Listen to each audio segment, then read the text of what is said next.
Well, here we are at day 4 of the Advent season. We've talked about humanity being lost, how what we have is hopeless, but today I want to talk about hope. What is hope?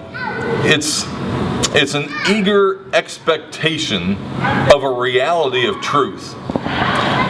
You know, I thought a good example of hope might be if you went to 1 Samuel chapter 17, where there's one of the greatest stories of all time, and it's still referenced today all over in sports, David and Goliath.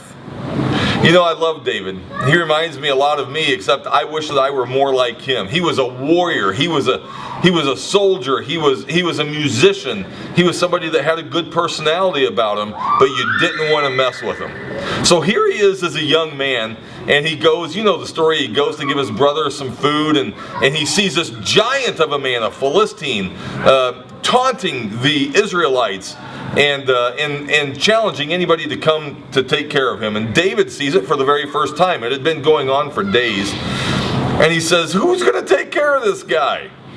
And nobody stepped forward. He says, "I'll do it." And they kind of mocked at him.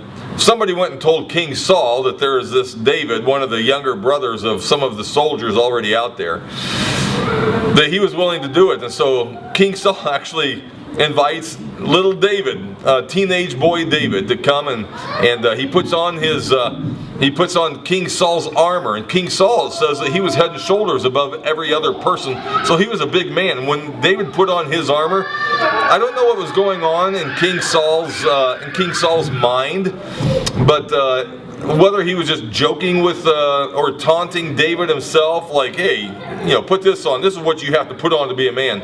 But David's response was, "Hey, I killed a bear with my bare hands. I killed a lion with my bare hands. I'll take this man in the name of God."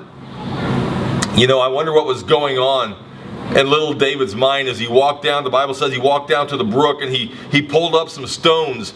And as he picked up those stones, I wonder what was going in his mind. Here he is fighting one of the most fiercest warriors of the time in Goliath.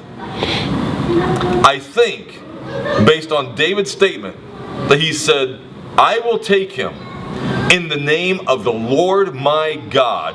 He knew he wasn't resting on his own strength. He was determined and had a hope that God would deliver him and the nation of Israel. And as we know, his hope became a reality. I might ask you, what is your hope in today? What do you need to put out there to say, "Hey, I don't know, this looks like a big situation for me. It's bigger than what I can handle. But the Lord my God, He's our hope."